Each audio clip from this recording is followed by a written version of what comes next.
Hello दोस्तों नमस्कार। तो दोस्तों दिक्खा जी, जिस कुसै भी खांसी की समस्या होए तो ਉਹਦੇ वास्ते जी ये स्पैशल चीज़ होंदी कने इसे बोलते हरड़।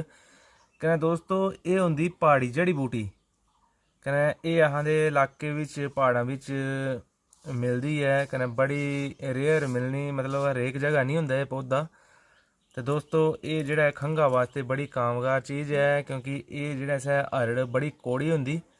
पर जेह्ड़ा भी कोई इसे यूज कर लै खंघा वास्ते तो ओह्दी खंघ जेह्ड़ी इसे परमानेंट ठीक हो सकदी। तो ये जी दोस्तों हरड़।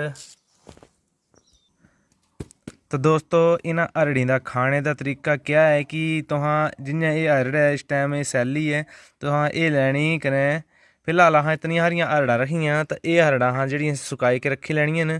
कने जल भी कदी कुसै खंघ होवे तो अहां दिक्खा जी इक हरड़ लैनी कने चुल्ली बिच अहां सै भुन्नना पाई देनी। कने जल जिन्नै फकूई जाना थोड़ी काली दी होई जाना तैलूं अहां पीह्नी कने चुपचाप खाई लैनी। तो दोस्तों तुहां जरूरी नहीं इसे भुन्नी के खाई सकदे, इ'यां भी खाई सकदे।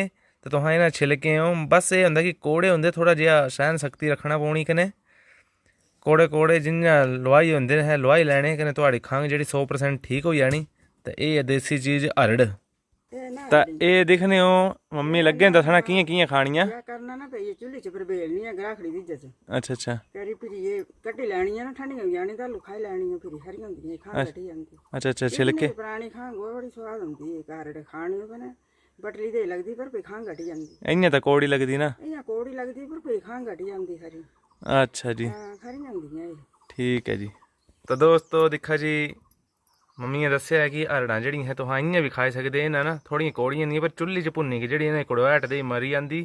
तो तुहां इ'नें ओह् सिकड़ा पेड़ के जियां खा कन्नै मजे ने तुहाड़ी सारी जितनी पुरानी खंघ होवे सै ठीक हो जानी। कन्नै सरतैया दवा होंदी। तो दोस्तों यह वीडियो लाइक करना, कमेंट करना, कन्नै शेयर जरूर करना ताकि उन्हें भी पता चल सके कि ये खंघ की दवा होंदी कन्नै इ'नें खंघ हटी जांदी। ओके जी बाय बाय।